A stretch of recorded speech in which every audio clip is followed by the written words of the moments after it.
Assalamualaikum warahmatullahi wabarakatuh. Perkenalkan, nama saya Yen Susilawati dari Prodi Pendidikan Agama Islam dengan NPM 2411010347. Di sini saya akan menjelaskan video pembelajaran dengan judul Pemahaman Teori Belajar dan Penerapannya dalam Pembelajaran.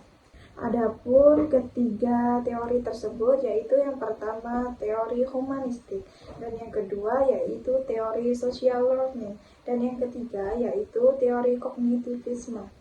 Berikut beberapa contoh penerapan teori humanistik dalam pembelajaran. Pembelajaran berpusat pada peserta didik. Guru memberi kebebasan siswa memilih topik tugas sesuai minat dan bakatnya, sehingga siswa merasa dihargai dan termotivasi dari dalam diri, motivasi intrinsik. Terus ada juga guru sebagai fasilitator. Guru tidak mendominasi kelas, tetapi guru bisa mendampingi, memberi arahan, dan menciptakan suasana belajar yang aman dan nyaman, dan menghargai perbedaan pendapat.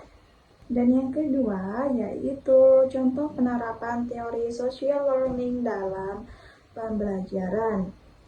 Pembelajaran melalui keteladanan atau modeling, guru menunjukkan sikap disiplin, jujur, dan santun saat di kelas.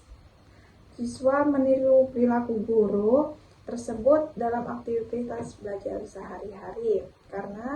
Kenapa siswa meniru aktivitas guru? Karena kan tiap hari sering bertemu atau sering berinteraksi ketika di sekolah. Kemudian diskusi dan kerja kelompok. Siswa belajar bekerja sama, saling membantu, dan bertukar pendapat. Dari interaksi sosial, siswa meniru strategi berpikir dan perilaku teman yang dianggap baik. Kemudian ada pembelajaran berbasis observasi. Siswa mengamati video tokoh teladan. Misalnya gimana sih?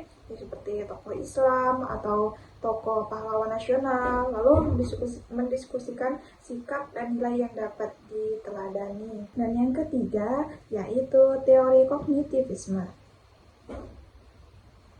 Berikut beberapa contoh penerapan teori kognitivisme dalam pembelajaran, yaitu yang pertama, mengaitkan materi baru dengan pengetahuan awal. Guru mengawali pelajaran dengan bertanya tentang pengalaman atau pengetahuan sebelumnya, lalu menghubungkannya dengan materi baru agar terjadi proses asimilasi dan akomodasi. Yang kedua, yaitu menggunakan peta konsep atau mind mapping.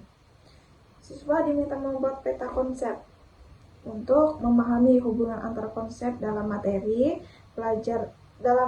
pelajaran sehingga struktur kognitifnya terbentuk dengan baik.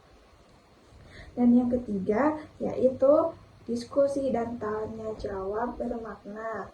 Guru mengajukan pertanyaan yang menurut siswa berpikir kritis, terus menganalisis dan menjelaskan alasan agar siswa terbiasa dengan hal tersebut, bukan sekedar menghafal setiap harinya atau hanya sekedar menghafal tapi tidak dipelajari lagi. Sekian dari saya dari ketiga teori tersebut yang bisa saya jelaskan, dan maaf jika bila ada kurangnya. Saya ucapkan wassalamualaikum warahmatullahi wabarakatuh.